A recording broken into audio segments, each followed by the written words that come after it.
Hello बच्चों। तो बच्चों, आप सभी प्यारे बच्चों का मैथमेटिक्स गुरु के चैनल में हार्दिक अभिनंदन। अब बच्चों देखो, अपन मैट्रिक्स का लेक्चर नंबर 12 डिस्कस करेंगे आज, और 11 और 10 इससे पहले जो दो लेक्चर थे मैट्रिक्स के अब तक 11 लेक्चर हो गए बच्चों वैसे तो, लेकिन जो लास्ट के जो दो लेक्चर थे 10वां और 11वां, उसमें अपन ने सेकंडज आव्यूह और उसके प्रॉपर्टीज और व्युत्क्रम आव्यूह के बारे में डिस्कस कर चुके हैं बच्चों। ठीक है मेरे प्यारे बच्चों। अब लेक्चर नंबर 11 में अपने लास्ट में एक क्वेश्चन दिया था और उसके आंसर अपन ने बोले थे 4 आएंगे बच्चों। ठीक है, तो आई थिंक सब बच्चों ने वो क्वेश्चन कर लिया होगा, है ना बच्चों। चलो तो आप चेक करना आपने किस हिसाब से वो क्वेश्चन किया था। तो बच्चों आपको क्या क्वेश्चन था, वो लेक्चर नंबर 11 का लास्ट क्वेश्चन आपको 3x3 की वर्ग आव्यूह ए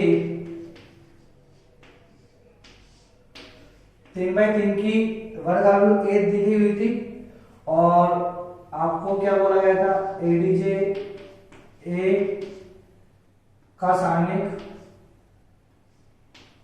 फिर ए इनवर्स का सारणिक और ए का पूरे का सारणिक इज इक्वल टू सारणिक ऑफ ए पे पावर लैम्डा।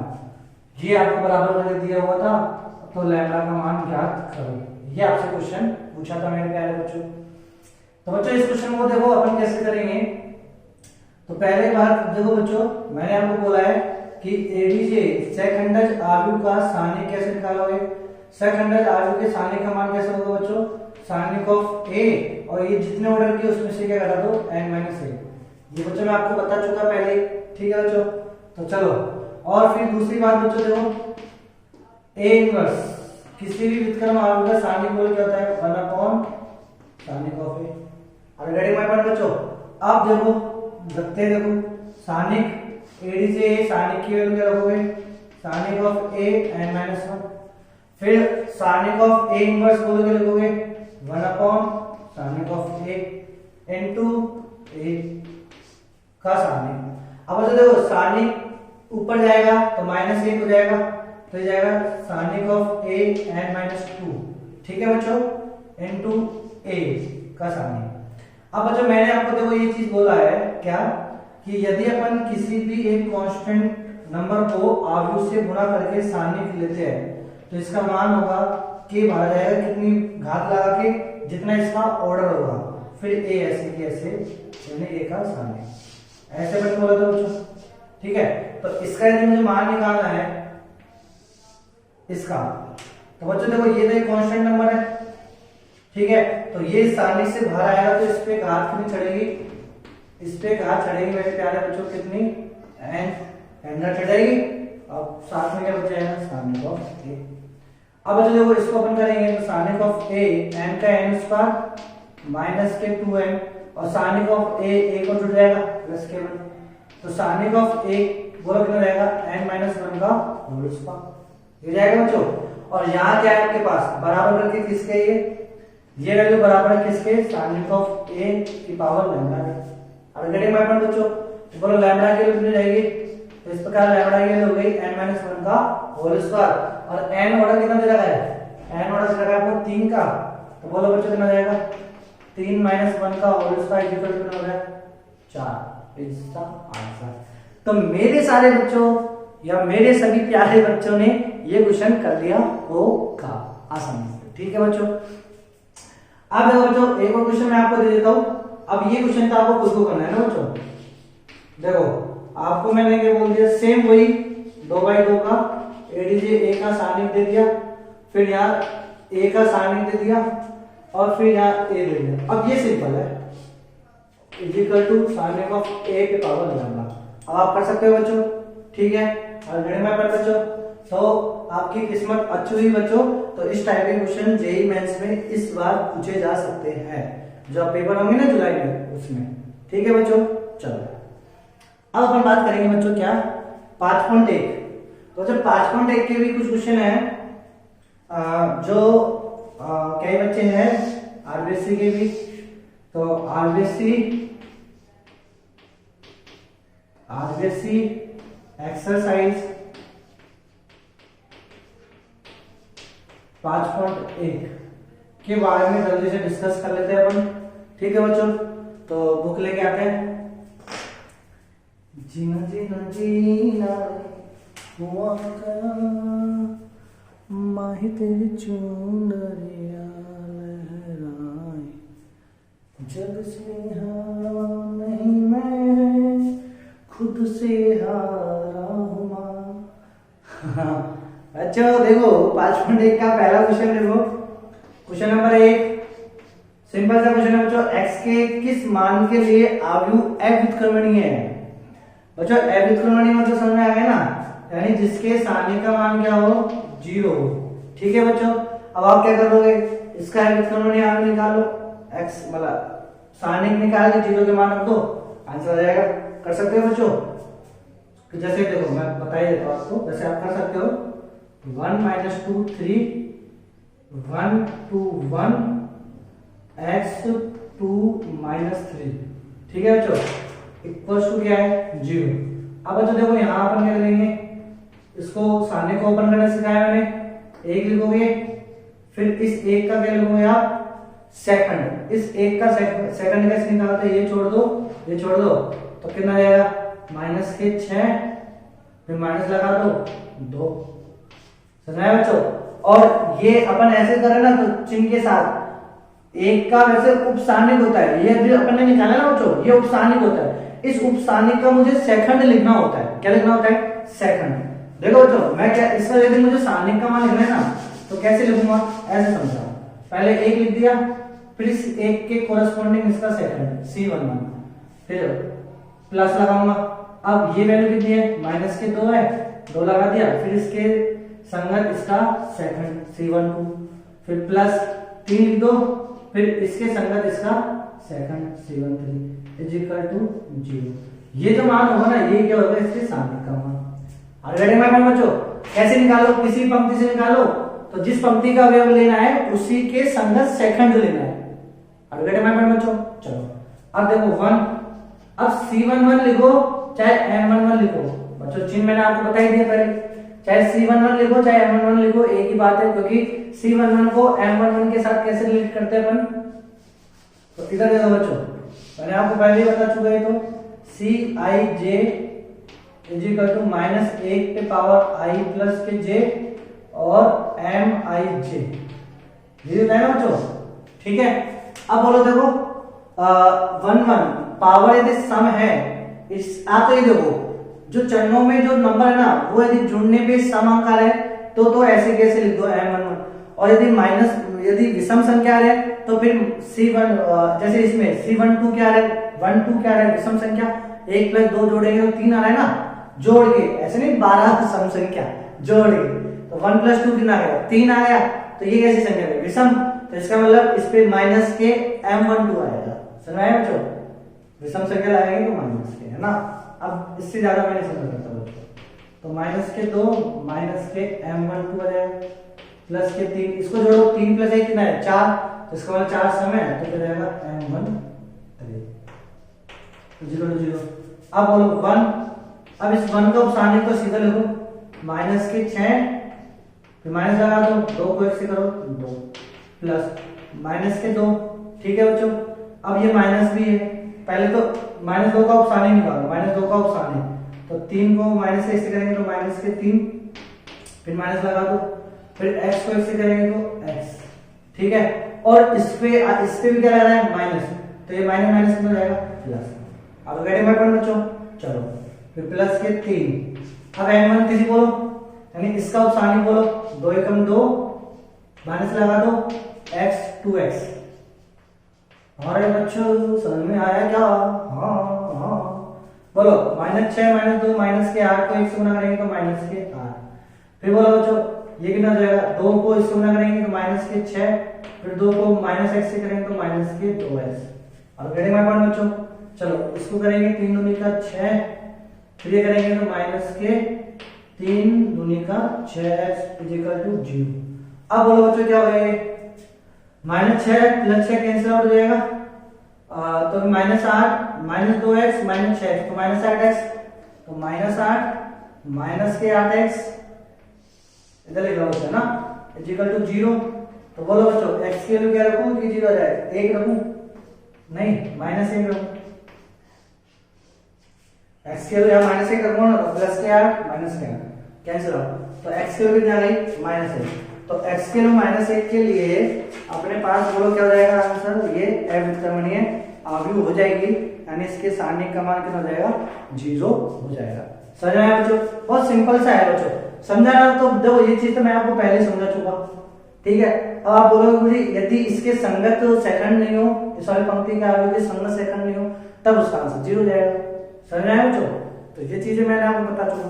चलो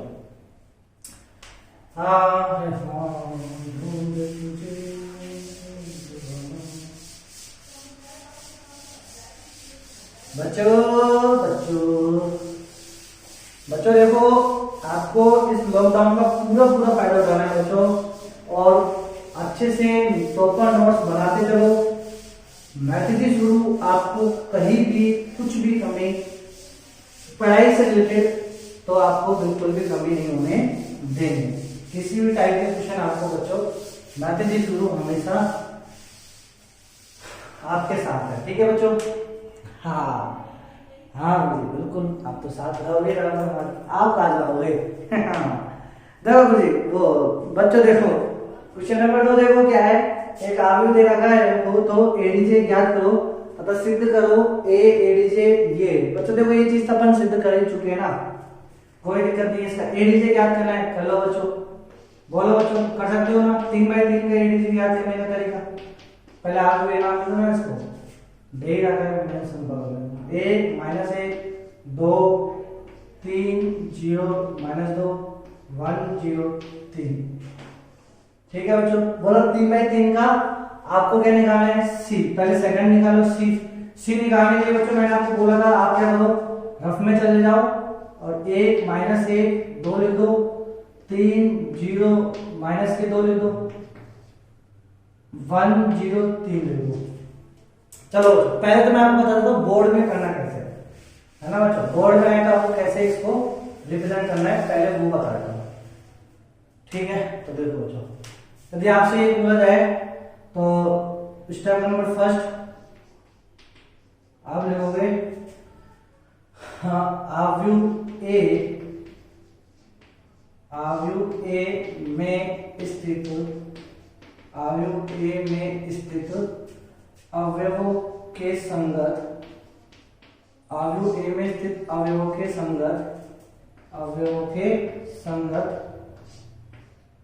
उपसारणिकों के मान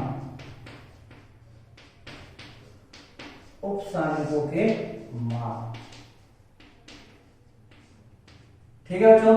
तो बोलो एक के संगत उपसारणिक को आप क्या बोलोगे? M11 बोलोगे।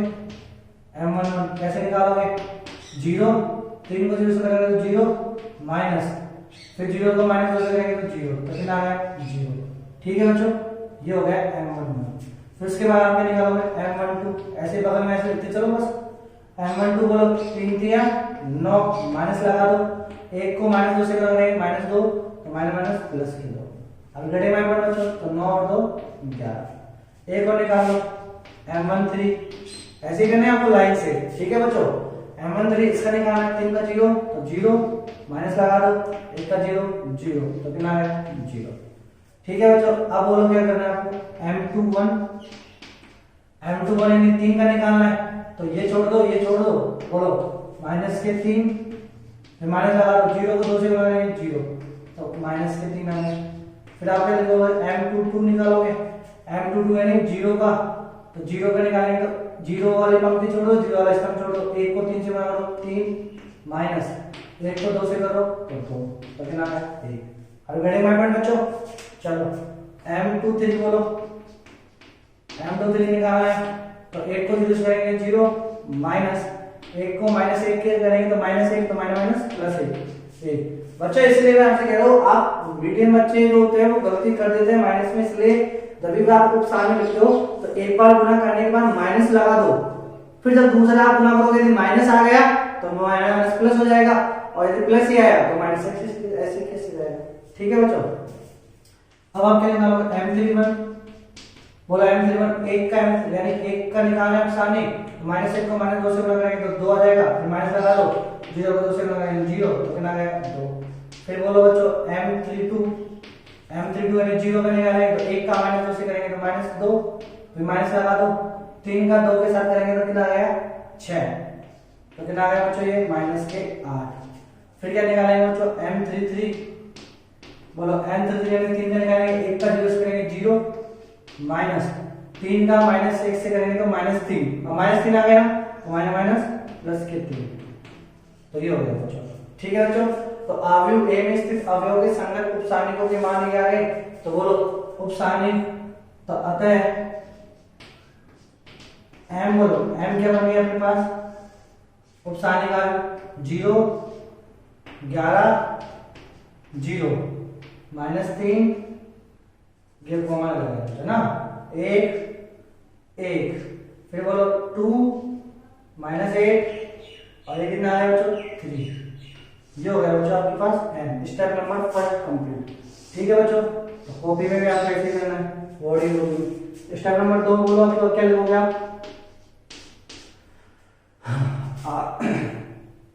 सेकंड अवयव, सेकंड अवयव, और यहां से तो लिखोगे आप C is equal to Cij is equal to minus के 1 I प्लस के j Mij। ठीक है, ऐसे इसको ब्रैकेट में नहीं लिखोगे, तो सेकंड अवयव। ठीक है बच्चों, और ऐसे लिख के अब लिख दो, बोलो C इज इक्वल टू में रहेगा, बोलो बच्चे क्या लगाना है, प्लस माइनस लगाना है बस, ये प्लस से गुणा होता है, फिर ये माइनस से गुणा होगा, फिर ये प्लस से गुणा होगा, ये माइनस से गुणा होगा तो माइनस के 3, सॉरी 6 के लेता हूं, माइनस 3 को माइनस से गुणा करेंगे प्लस, ये प्लस के साथ गुणा होगा, ये माइनस के साथ गुणा होगा, ये प्लस के साथ गुणा होगा, ये माइनस के साथ गुणा होगा तो प्लस हो जाएगा, ये प्लस के साथ गुणा होगा तो ये ऐसे कैसे रहेगा। ठीक है बच्चों, अब स्टेप नंबर 3 क्या है हमारे पास, एडीजे, क्या है बच्चों एडीजे बराबर कर लेना है सीटी, और इसका ट्रांसफर ले लो सी का, तो कितना जाएगा 0 माइनस 11 0 3 1 माइनस 1 2 8 3, तो ये हो गया बच्चों आपका आंसर क्वेश्चन नंबर 2 का। तो क्वेश्चन नंबर 2 का आ गया 0 माइनस 11 0 3 1 माइनस 1 2 8 3। अब गेटिंग माय पॉइंट बच्चों, तो ये समझना है आपको। अब बच्चों देखो आपसे कभी कभी व्युत्क्रम भी पूछता है, तो आप स्टेप नंबर 3 तक तो ऐसे करोगे। अब स्टेप नंबर 4 में क्या लिखोगे आप, माइनस का इनवर्स पूछे तो हम जानते हैं ए इनवर्स बराबर क्या होता है एडीजे ए बटे साइन ऑफ ए, ये है बच्चों। अब तो इससे पहले आपको क्या निकला है, तो ये तो गया समीकरण नंबर 1 जो भी आपको नाम देना है।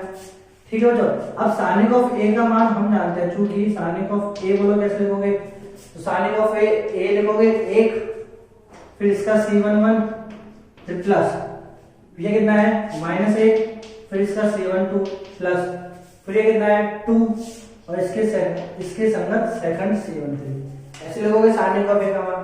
तो 1 C11 की वैल्यू बोलो कहां से लोगे, ये तो नहीं लोगे, ये तो n की वैल्यू है, C यानी ये C11 कितना है 0, तो 0 प्लस -1 C12 कितना है -11 प्लस 2 C13 कितना है 0, तो बच्चों बोलो कितना है 0 प्लस के 11 और ये 0, तो प्लस के 11 नॉट इक्वल टू 0, अतः अवयव एक का माने अवयव होगी। ठीक है, तो A इनवर्स निकाल, A इनवर्स अस्तित्व में होगा, तो A इनवर्स किसमें होगा, अस्तित्व में होगा, क्योंकि इसका साइन का मान 0 नहीं है। तो अब यहां से A इनवर्स आ जाएगा, एडीजे ये भी रखो बटे 11, समझ में बच्चों, ये इसका आंसर। तो व्युत्क्रम अवयव भी ऐसे, तो अब आपको बोर्ड की कॉपी में इसको ऐसे ही फॉलो करना है। ठीक है बच्चों, और देखो आपको ये स्टेप ना करके, देखो इतनी ना लिखिए, ये अपन को सीधा लिखना है। तो ये सीधा लिखने के लिए बोलो बच्चों अपन कौन से शॉर्ट ट्रिक लगाते हैं, बोर्ड में तो ऐसे लिख के आना है आपको। ठीक है बच्चों, सब पॉइंट ऑफ व्यू से मैंने आपको समझा दिया है। हाँ जाओ बच्चों बच्चों बच्चों बच्चों बच्चों, आपको यदि चैनल आपको लग रहा है कि हमारे सर मेहनत कर रहे हैं, तो बच्चों प्लीज इस चैनल को सब्सक्राइब करो, और खुद सब्सक्राइब करके मत रहो बच्चों, औरों से भी करवाओ, जबरदस्ती करवाओ बच्चों। कई कई तो कर ही नहीं रहे कि अरे गुरुजी ये फेमस भी हो जाए अरे भाई ऐसे कोई फेमस होता है क्या बच्चों? देखो फेमस करने वाले आप बच्चे के बच्चों। चलो देखो बच्चों, इसका यदि मुझे सी निकालना है डायरेक्ट, तो कैसे निकालूंगा? 1 -1 2 लिखूंगा, 3 0 -2 लिख दिया, 1 0 3 लिख दिया। ठीक है बच्चों, अब ये दोनों लाइंस को वापस रिपीट कर दो, 1 3 1 -1 0 0। ऑलरेडी मैं पढ़ा बच्चों 0। अब क्या करो, ऊपर की दो लाइन को वापस से लिख दो ऐसे कैसे, ऊपर की दोनों लाइन को रिपीट करो, 1 माइनस का थोड़ा, हाँ 1 -1 2 1 -1, फिर एक बार 3 0 -2 3 0। अब क्या करो बच्चों, ये हटा दो, अब ये बचेगा बोलो, ये इसको गुणा करो कितना जाएगा 0, फिर 0 आ गया ना, फिर माइनस लगा दो, फिर ये भी 0, तो कितना आ गया 0, तो 0 आ गया। अच्छा ये तीसरा चेक करो ऐसे, 0 0 को 2 को 0, फिर माइनस लगा दो, -1 को 3 से लो तो -3, तो -3, तो ये 3 आ गया। ठीक है बच्चों, फिर इसको गुणा करो, कितना आ गया 2 2 आ गया ना, -0 तो 2 आ गया। अब गणित में अपन बच्चों, तो ऐसे आप क्या निकालोगे, सीधा सी निकाल लेना, तो इसका एडीसी। अब गणित में अपन बच्चों कर सकते हो। चलो अच्छा इसको सिद्ध करना है। अब देखो एडीसी तो निकाल लिया आपने, ये रहा ए आपको दे रहा है, ये रहा, दोनों का प्रोडक्ट कर लो, क्या आना चाहिए, आई के बराबर आना चाहिए। कर सकते हो बच्चों आप, इकाई भी बनेगा। गुणा करूं क्या मैं, कर लेना बच्चों आप, है ना, कर सकते हो इतना तो। यानी इसका दूसरा पार्ट जो है वो क्या कर रहा है, सिद्ध कीजिए कि ए डीजे इज इक्वल टू सारणिक का जो सूत्र है ना अपने प्रॉपर्टीज करवाई थी वो कर सकते हो ना बच्चों, ये तो मैंने आपको कराई दी। चलो क्वेश्चन नंबर 3, व्युत्क्रमणीय आव्यूह। देखो बच्चों अभी जो लिखा है ना मैंने स्टेप नंबर 4, तो ऐसे आपको व्युत्क्रमणीय आव्यूह ज्ञात करनी है। ठीक है बच्चों, कर सकते हो व्युत्क्रमणीय आव्यूह, ऐसे कर सकते हो ना बच्चों, ये चीजें यहां तक। ठीक है, जैसे ये प्रोसीजर है ऐसे ऐसे। क्वेश्चन नंबर 4, क्वेश्चन नंबर 4 में बच्चों देखो प्रूफ है, सिंपल सा प्रूफ करवा रहा है। ठीक है, वही गुना करवा रहा है, ए इनवर्स निकालो पहले इसका। तो सबसे पहले आपको ए इनवर्स ज्ञात करना है दिए गए मैट्रिक्स का। तो बच्चों देखो क्वेश्चन नंबर 4 जो आपको दे रखा है, एक आव्यूह ए है और इसका फंक्शन के रूप में अल्फा दे रखा है। चलो कोई नहीं, और क्या दे रखा है ये आपको, cos अल्फा माइनस के sin alpha 0, sin alpha cos alpha और 0। ठीक है बच्चों, फिर आपको दे रखा है 0 0 1, ये आपको दे रखा है बच्चों। ठीक है, ए इनवर्स ज्ञात करना, आपसे क्या पूछा है, ए इनवर्स ज्ञात करो। ऑलरेडी मैं पढ़ा बच्चों, तो ए इनवर्स निकालने के लिए देखो क्या करेंगे अपन, सीधा सी निकालता हूं मैं, वो वाले प्रोसीजर है ना, मैं तो सीधा सी इनवर्स निकाल लेता हूं, मतलब सी निकाल लेता हूं। तो सी निकालने के लिए वही कर लो बच्चों, sin अल्फा, हालांकि इसको मैं ऐसे डायरेक्ट भी कर सकता था बच्चों, 0 0 0 1। अब क्या करो, इसको वापस से लिख दो, cos अल्फा sin अल्फा और 0, फिर माइनस के sin अल्फा cos अल्फा और minus sin alpha cos alpha और 0। ठीक है बच्चों, फिर इस लाइन को दोबारा उतार दो, cos अल्फा माइनस के sin alpha 0 cos alpha minus के sin अल्फा। एक बार ये वाली लाइन उतार दो, sin alpha cos alpha 0 sin alpha cos alpha. अब बच्चों देखो, अब अपन को क्या निकालना है, c, तो c इक्वल टू बोलो कैसे निकालोगे, इसको गुणा ऐसे करो, cos अल्फा को 1 से गुणा करेंगे कितना जाएगा बच्चों, cos अल्फा हो जाएगा, फिर 0 को तो 0 जाएगा, फिर ऐसे इसको गुणा ऐसे करो तो 0 माइनस sin अल्फा को 1 से गुणा करेंगे तो माइनस के sin अल्फा, तो माइनस प्लस के sin अल्फा। ऐसे ही बच्चों को इसको गुणा करेंगे तो 0 और यो 0, तो कितना जाएगा 0। इसी प्रकार बच्चों इसको करेंगे तो बोलो कितना जाएगा 0, ठीक है, माइनस sin अल्फा, तो माइनस के sin अल्फा। फिर बच्चों ये बोलो 1 तो यानी cos अल्फा। फिर बच्चों देखो ये हो जाएगा ना, फिर इसको करेंगे 0 0, तो कितना जाएगा 0। ऐसे बच्चों देखो इसको करेंगे तो 0 और 0 तो कितना आ गया 0। फिर बच्चों इसको करेंगे तो 0 0 तो कितना आ गया 0। हाँ 0 हो रहा है बच्चे। तो ये करेंगे बच्चों कोस स्क्वायर अल्फा, फिर माइनस लगाओ। अब साइन अल्फा को माइनस साइन अल्फा से करेंगे तो माइनस के साइन स्क्वायर अल्फा, तो माइनस माइनस कितना हो जाएगा प्लस के साइन स्क्वायर अल्फा। अब गेटिंग माय पॉइंट बच्चों। अब देखो cos square alpha plus sine square alpha की वैल्यू कितनी होती है मेरे लालो? ये वैल्यू होती है a। कितनी होती है a? जानते हो बचपन से ही जानते हो इस चीज को। ठीक है बच्चों, तो ये हो गया c। अब मुझे निकालना क्या है एडीजे। क्या निकालना है बच्चों एडीजे। एडीजे बराबर क्या होता है ct। इसका ट्रांसपोज, तो इसका ट्रांसपोज ले लो बच्चों, तो कितना हो जाएगा कोस अल्फा माइनस के sine alpha 0 sign alpha cos alpha 0 0 0 1। ये हो गया बच्चों के पास क्या ct। ठीक है बच्चों। अब बच्चों देखो मुझे क्या निकालना है a इनवर्स। तो a इनवर्स निकालने के लिए मुझे सानिक ऑफ a भी चाहिए। तो सानिक ऑफ a बोलो कैसे निकालोगे a11। a11 क्या है आपके पास कोस अल्फा। ठीक है बच्चों, अपन के पास ये क्या था क्वेश्चन में, क्वेश्चन कोस अल्फा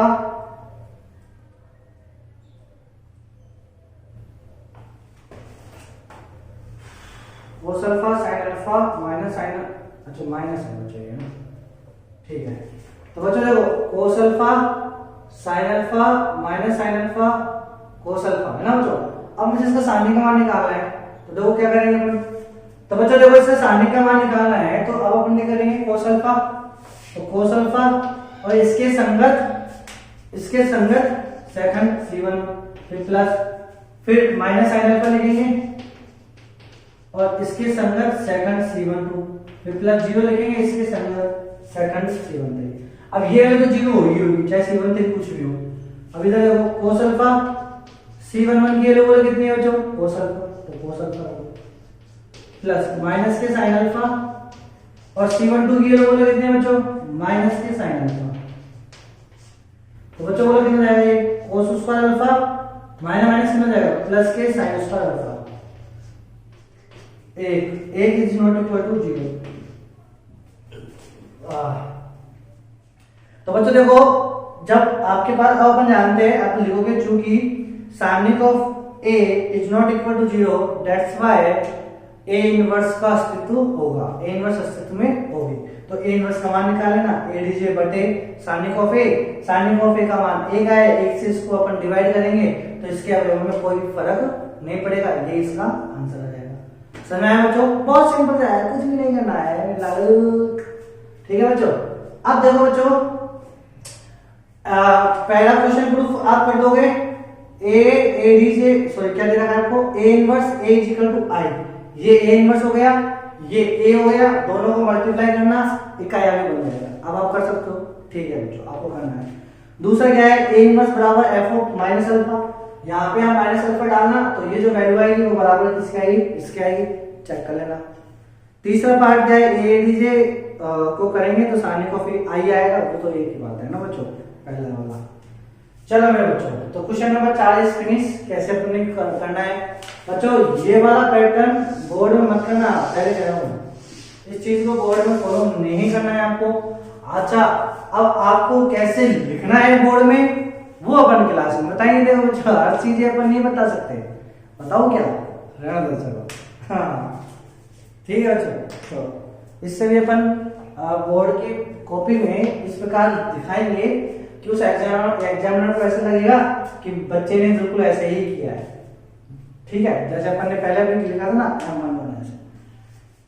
हाँ तो चलो बच्चों क्वेश्चन नंबर 5 कर दो। मैट्रिक्स का क्वेश्चन नंबर 5.1 आरबीसी के क्वेश्चन चल रहे हैं दोबारा।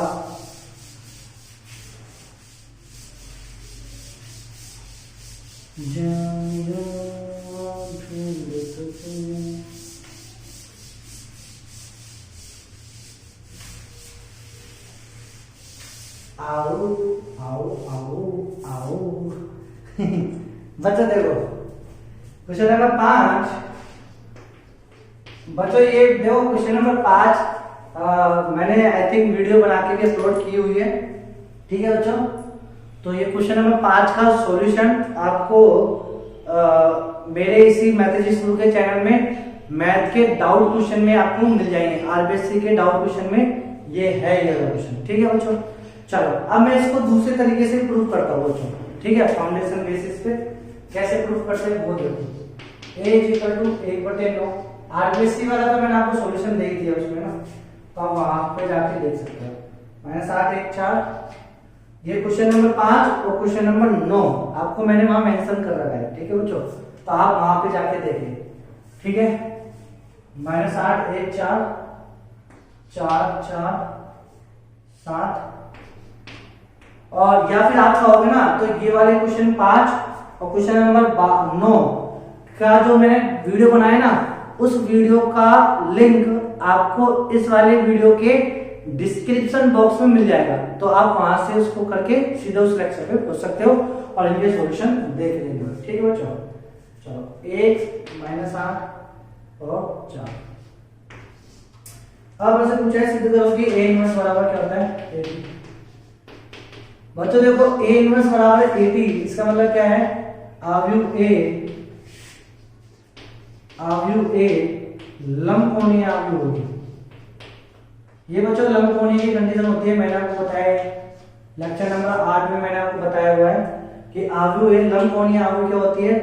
लंबकोणीय आव्यूह जिसके ट्रांसपोज का गुणा करने पे क्या प्राप्त हो I प्राप्त हो, वो कहलाती है आपके पास लंबकोणीय आव्यूह। और जब अपन इसमें प्रॉपर्टीज लगाते हैं बच्चों तो वो किसके बराबर आती है a इनवर्स = 80 के बराबर आ जाती है। आप इसमें चेक कर लो। ठीक है बच्चों, तो a क्या है अपने पास a ये ना 1/9, तो कर लो देखो a लिखो 1/9 और इसका a -8 1 4 4 4 7 1 -8 4 ये हो गया 1। अच्छा इसका 80 निकालना है, ट्रांसपोज करना है, तो इसका ट्रांसपोज कर दो। देखो बच्चों देखो, अब देखो a बराबर क्या है यहाँ पे, देखो ये कोई नंबर से गुणा हो रहा है, वो तो मैंने आपको बताया कि k a का ट्रांसपोज आप लेते हो तो क्या लिखोगे k a का ट्रांसपोज, तो बोलो क्या लिखोगे k a का ट्रांसपोज, सिंपल सा k बराबर है आ उ ए ओ। तो बच्चों इसका ट्रांसपोज लोगे तो 1/9 ऐसे कैसे लिखा जाएगा, इसका ट्रांसपोज ले लो तो कितना जाएगा -8 1 4 4 4 7 1 -8 4। ठीक है बच्चों, ये मैं आपको फाउंडेशन के बेसिस पे जो मैंने आपको बताया था उस पैटर्न से करा हुआ। आपको आरबीएससी में करना है तो आप इसके डिस्क्रिप्शन बॉक्स में एक लिंक मिल जाएगा, उसको आप कर लेना, वहां मैंने इसको एक्सप्लेन किया हुआ है। ठीक है बच्चों, अब देखो इसका गुणन करना है 1/9 कितना जाएगा 1/81 बाहर आ जाएगा। चलो अब गुणन करना है तो ये स्तंभ को फिक्स कर लो। अब करो -8 कितना हो गया माइनस के 64 सॉरी प्लस के 64 माइनस प्लस, फिर 1 को 1 से गुणा करो तो प्लस के 1, फिर 4 को 4 से गुणा करो 4 चौक 16। देखो बच्चों 16 64 तो कितना हो गया c और 1 81, 81 को 81 डिवाइड करो 1 आ गया। ठीक है बच्चों, अब देखो i के लिए अब ये वाला वेट 0 आना चाहिए, तो 0 आया तो चेक करो। 4 को किससे गुणा करो -8 से, तो माइनस के 8 चौक 32, फिर 4 को 1 से गुणा करो तो प्लस के 4, फिर 7 चौक 28 तो प्लस के 28। देखो बच्चों 0 आ गया। हा। तो बच्चों अपन ने क्या कहा, अपन ने ये जो सिद्ध करवाया ना, इस सिद्ध से अपन ने पहचान कर ली और यार ये तो लंबकोणीय आव्यूह की क्या है कंडीशन होती है। इसका मतलब आव्यूह A कैसा आव्यूह लंबकोणीय आव्यूह। तो अब अपन इसको सिद्ध करेंगे, पहले अपन सिद्ध कर दो कि दिया गया आव्यूह लंबकोणीय है। यदि ये सिद्ध कर दिया तो ये भी सिद्ध हो जाएगा। तो दिया गया आव्यूह लंबकोणीय है, तो दिया गया आव्यूह लंबकोणीय है यदि a बराबर 80 क्या होगा I। ठीक है, तो LHS ले लिया अपन ने, तो ये LHS ले लिया। अब यदि RHS ये I के बराबर आ गया तो इसका मतलब दिया गया आव्यूह कैसी है लंबकोणीय आव्यूह है, तो ये सिद्ध हो जाएगा। ये कंडीशन किसकी होती है लंबकोणीय। समझ आया बच्चों, तो अब ये देखो हो गया प्रूफ। एक और कर लो, ये भी 0 आना चाहिए, चेक कर लो। 1 का गुणा -8 से करेंगे तो माइनस के 8, फिर -8 का गुणा 1 के साथ करेंगे तो माइनस के 8, फिर 4 का गुणा 4 के साथ करेंगे तो प्लस के 16 16 16 ये कैंसिल 0। और गेटिंग माय पॉइंट बच्चों? तो ये ऐसे आप कर लेना, ठीक है बच्चों। तो ये हो गया अपने आरबीसी का डिस्कशन। अब अपन करेंगे आगे, मूव करेंगे। तो बच्चों अब आपको करना है बाकी के जो क्वेश्चन है वो भी आपको लगाने हैं, ठीक है बच्चों। तो 5.1 फिनिश करें, अब अपन 5.2 की तरफ प्रस्थान करेंगे, ठीक है। और सीट के क्वेश्चन बच्चों आप लगाते चलना। सीट में सारणी के जो कॉन्सेप्ट है उसको छोड़ देना, क्योंकि सारणी मैंने अभी पढ़ाया नहीं, अभी तो अपन आगे चला रहे हैं, मैट्रिक्स चला रहे हैं। चलो बच्चों, जिंदगी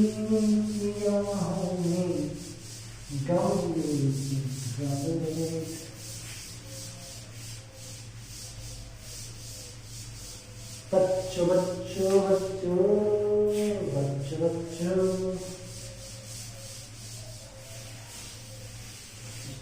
बच्चों देखो, ये जो अब जो अपन पढ़ाएंगे वो बहुत इंपॉर्टेंट है बच्चों। आप हमेशा फॉर्मूला याद करते रह जाते हो, लेकिन होता जाता कुछ नहीं। मतलब 3 नंबर का एक क्वेश्चन आएगा इसके ऊपर, आरबीएससी बोर्ड में 3 नंबर का एक क्वेश्चन फैक्ट आएगा, और जेईई मेंस और या किसी भी एग्जाम में एक क्वेश्चन तो आएगा ही आएगा, इससे बाहर जाएगा ही नहीं। तो किसी भी एग्जाम, कोई सी भी एग्जाम हो, जो एनडीएससी हो या जेईई मेंस का हो, एडवांस का हो, केवीपीवाई का हो, ठीक है बच्चों, जो भी एग्जाम आप दोगे, एनडीए का हो, कुछ भी एग्जाम हो बच्चों, सीबीएसई का हो, आरबीएससी का हो, क्वेश्चन इससे हटेगा ही नहीं, एक क्वेश्चन तो डेफिनेटली आता ही आता है, ठीक है बच्चों। समझ में आया? किसके ऊपर? सॉल्विंग ऑफ, इंपॉर्टेंट चीज है बच्चों, सॉल्विंग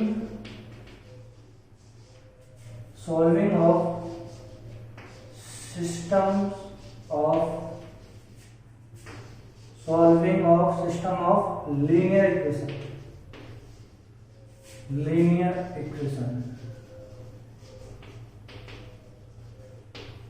इंपॉर्टेंट है बच्चों, बहुत इंपॉर्टेंट। एक एक चीज की फील लेना बच्चों। आरबीएससी के पॉइंट ऑफ व्यू से यदि मैं बात करूं, आरबीएससी और सीबीएसई के पॉइंट ऑफ व्यू से, तो कुछ भी नहीं है, फॉर्मूला याद करो, आंसर खत्म है, कुछ भी नहीं है, कुछ भी 3 नंबर फ्री है। लेकिन जब वही बात अपन थोड़ा अच्छे लेवल की बात कर लेते हैं मेरे बच्चों, तो फिर ये आपका सिर दर्द करेगा। हो सकता है कॉमी फॉर्म लेनी पड़े आपको, या कुछ भी ऐसी पेन किलर जो आपको लेनी पड़ जाए समझते टाइम। तो देखो, हिंदी में अपन बोलते हैं इसको रैखिक समीकरण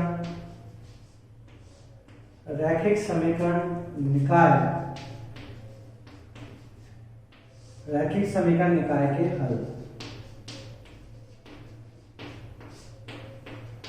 ठीक है, रैखिक समीकरण निकाय के हल। तो बच्चों, तो इसको इतना भयानक मैंने बोल दिया कि पानी ही मुझे पीना पड़ेगा। तो बस एक सेकंड बस, एक सेकंड पानी की बोतल, देखो जादू। तो बच्चों, रैखिक समीकरण निकाय के हल अपन करेंगे। तो इसके लिए बच्चों देखो क्या करना है अपन को।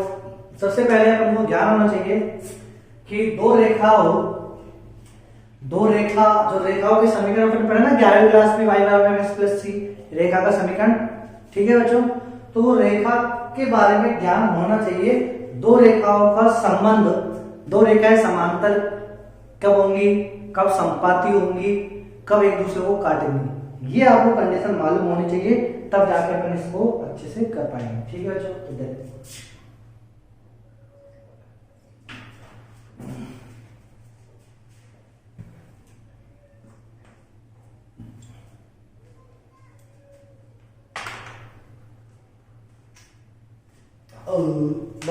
देखो, रैखिक समीकरण निकाय के हल अपन को निकालना है।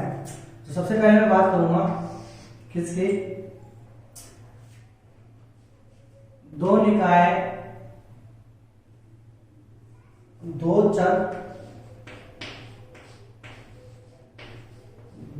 चरों वाली दो रैखिक समीकरण।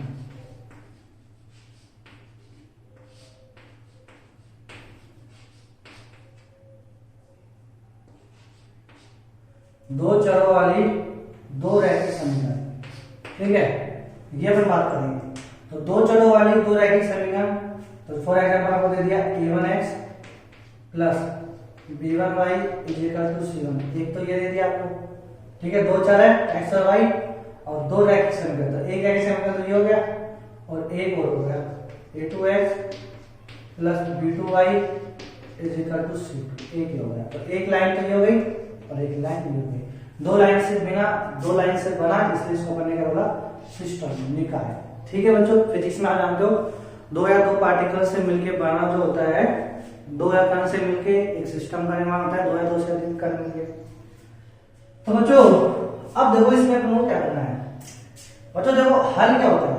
अब इसके जब बना ली दो चरों वाली दो रैखिक समीकरण के हल, दो रैखिक समीकरण के हल, हल का मतलब ये होता है बच्चों कि हाउ मच बिंदु, क्या लिखेंगे, how much points are common for both equation, ठीक है बच्चों। तो अब देखो ये तो होगा इंग्लिश स्टाइल, हाँ मैं तो हिंदी में आ जाओ, अपन तो बच्चे हिंदी के हिंदी में बात करेंगे, यानी कितने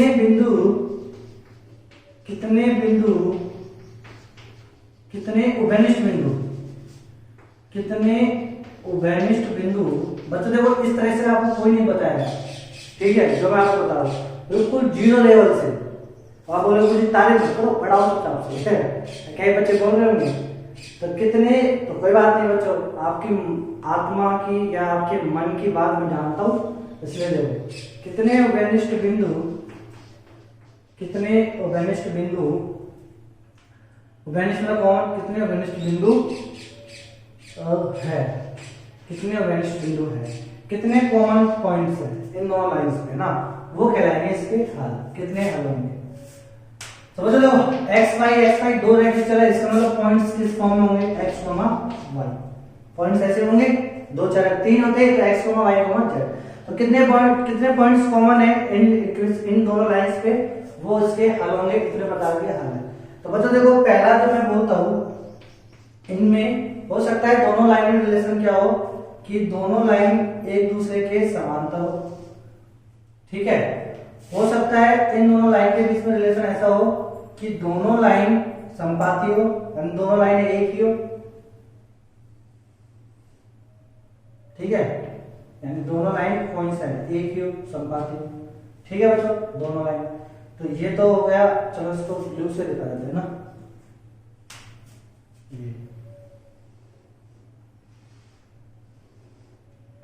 ये तो एक लाइन हो गई और ये दूसरी लाइन हो गई, ठीक है, संपाती हो गई, तो ये तो गई L1 और ये हो गई L2, ऐसे हो सकता है। अच्छा इनमें रिलेशन, इन दोनों लाइन में रिलेशन ऐसे हो सकता है कि दोनों एक दूसरे को काटे, ये L1 और ये L2, ठीक है बच्चों। अब बताओ जब दोनों लाइन समांतर होंगी, क्या कोई ऐसा पॉइंट आया हो कॉमन जो दोनों पे ही हो, ऐसा बिंदु है जो दोनों पे है। अरे बच्चों जब ये समांतर ही हो गई तो कोई हल आएगा क्या, नहीं, यानी कोई कॉमन ही नहीं आएगा। क्यों नहीं आएगा, क्योंकि यदि ये बिंदु इस पे होगा तो इस पे नहीं होगा, इस पे है तो इस पे नहीं होगा, कॉमन तो आएगा, समझ बच्चों। तो अपन इस वाले केस में क्या बोलेंगे, कोई हल विद्यमान नहीं, कोई हल विद्यमान नहीं, कोई हल विद्यमान नहीं। अच्छा और वाह, ये तो अच्छी बात है, ठीक है, कोई हल विद्यमान नहीं है, ओ वाह वेरी गुड, चलो अब करेंगे, ठीक है, हल ही जब है ही नहीं तो करेंगे कैसे, हल ही नहीं करेंगे। चलो इसका बात करो, बोलो इसमें क्या होंगे। अच्छा इसमें जब ये संपाती है तो इस पे ये वाला पॉइंट जो होगा L1 पे वो L2 पे होगा, इस पे जो होगा वो L2 पे होगा, तो कितने हल है, अनंत हल। कितने बिंदु है इसके, अनंत बिंदु, तो कितने हल है इसके, अनंत हल। कितने हल है, अनंत हल विद्यमान है, ठीक है बच्चों। अरे बच्चों पानी पीने से क्या हो गया ये पेट में। चलो बच्चों अब देखो ये वाला देखो, दो रेखाएं आपस में प्रतिच्छेद कर रही है एक पर्टिकुलर पॉइंट पे, ठीक है बच्चों। तो कितने कॉमन है, एक ही कॉमन है, एक बिंदु, ये बिंदु जो L1 पे है, L2 पे, बाकी कोई बिंदु इस पे कॉमन नहीं है। तो कितने हल है इसके, अद्वितीय हल, यानी एक हल। तो एक ही हल है, एक ही हल को अपन बोलते हैं क्या, यूनिक हल या अद्वितीय हल। क्या बोलते हैं बच्चों इसको, अद्वितीय हल। इसी को अपन बोलते हैं संगत हल, ठीक है। तो ये होता हो गया कंसिस्टेंट सॉल्यूशन और ये दोनों हो गए इनकंसिस्टेंट सॉल्यूशन। समझ में आया बच्चों, संगत हल और असंगत हल। और गेटिंग माय पॉइंट बच्चों। चलो अब क्वेश्चन कैसे पूछता है बच्चों आपसे, क्वेश्चन ऐसे बोलेगा कि देखो बच्चों, यदि आपको देखो ये बोर्ड की बात बोल रहा हो बच्चों, फाउंडेशन लेवल की बातें कर रहे हैं, थोड़ी सी उच्च लेवल की बातें। आपसे कोई क्या बोलेगा कि ये दो इक्वेशन दे देगा, इसमें बीच में लैम्डा लगा दे, V2 की जगह लैम्डा लगा दे, आपसे बोलेंगे कि दिए गए निकाय के रैखिक समीकरणों के हल में कोई विद्यमान नहीं है, कोई हल विद्यमान नहीं है। यहाँ पे लैम्डा दे दिया और आपसे बोला जाएगा कि यदि दिए गए निकाय के रैखिक समीकरण हल का कोई हल विद्यमान नहीं है तो लैम्डा का मान ज्ञात करो, या फिर बताओ लैम्डा के किस मान के लिए, यहाँ लैम्डा दे देगा और बोला जाएगा बताओ लैम्डा के किस मान के लिए कोई हल विद्यमान नहीं है, बताओ लैम्डा के किस मान के लिए अनंत हल विद्यमान है, बताओ लैम्डा के किस मान के लिए अद्वितीय हल। ऑलरेडी मैं बच्चों तो ये चीजें आपको क्या कर सकता है क्वेश्चन में ऐसे देगा। अब हम निकालना है कोई हल विद्यमान नहीं है, इसकी अपन कैसे कंडीशन चेक करेंगे, क्या इसमें लगाएंगे टर्मिनल। तो ये तो आपने पढ़ा है 10वीं की बात है बच्चों, ये 10वीं में पढ़ा है आपने, 11वीं में नहीं 10वीं लेवल की बात है। तो बच्चों देखो जब दो रेखाएं आपस में समांतर होंगी, अरे बच्चों ये तो सिस्टम में गड़बड़ हो गया,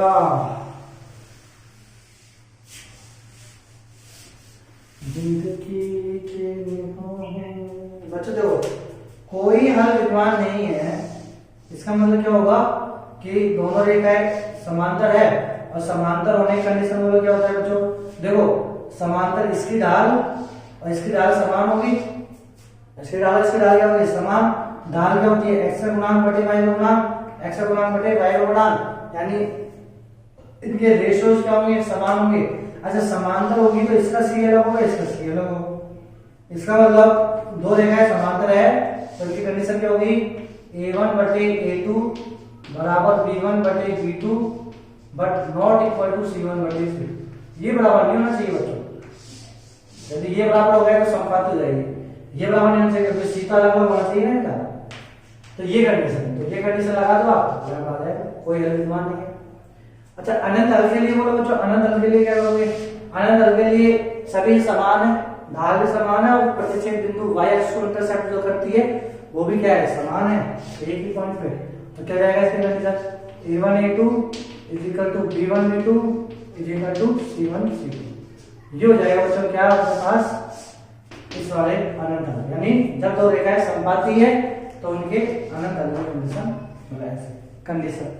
अच्छा एक ही तल में है तो एक ही तल में बोलो क्या कंडीशन कैसे करो, a1 a2 not equal to b1 b2 not equal, मतलब a1 a2 not equal to b1 simple.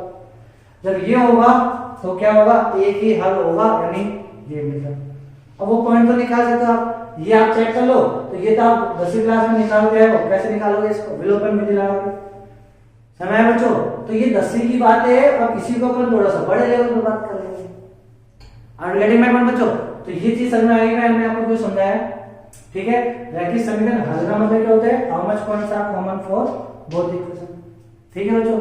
अब दो चर वाली दो रैखिक समीकरण के हल, अब मान लो दो चर वाले तीन रैखिक समीकरण के हल दे दिए जाए, दो चर वाली तीन रैखिक समीकरण के हल, ठीक है बच्चों। तो इसको नोट डाउन करना और अब अपन इसको करेंगे अगले लेक्चर में, तो वो लास्ट लेक्चर होगा अपना थ्योरेटिकल का, ठीक है मेरे प्यारे बच्चों। फिर अपन डिटरमिनेंट स्टार्ट करेंगे। आज के लिए हैव अ गुड डे।